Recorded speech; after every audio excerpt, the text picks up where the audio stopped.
সকাল সকাল শ্বশুরমশাই এটা কেটে দিল। আমার না ডাব নারকেল এগুলো একদম বিরাট লাগে খেতে। এ বাড়িতে নারকেল গাছ বেশ অনেকগুলো, আর আমাদের ও বাড়িতে সেই তোমাদের বলছিলাম না নারকেল গাছ আছে অথচ নারকেল হয় না। আমি নারকেল ভালোবাসি বলে বিয়ের আগে যখন ওর সাথে দেখা করতাম প্রায় ও আমার জন্য এরকম বাবু নারকেল ছাড়িয়ে দিত আর ও নিয়ে যেত। একবার ওরকম ডাব পাঠিয়েছে সঙ্গে দা। সেদিন আমরা দেখা করেছিলাম ক্যানিং ব্রিজের ওখানে, দুজনে মিলে কোনোভাবেই ডাব কাটতে পারছিলাম না, সে এক অবস্থা। পুরানো স্মৃতিগুলো মনে পড়লে বেশ লাগে।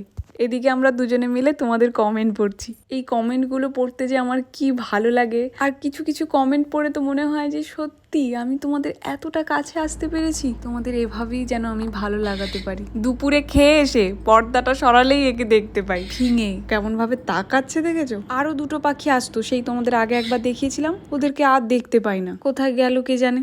যাই হোক, চলো সবাই ভালো থাকো, সুস্থ থাকো, আর সবাইকে ভালো রাখো। আজকে তাহলে আসি, দেখা হচ্ছে কাল।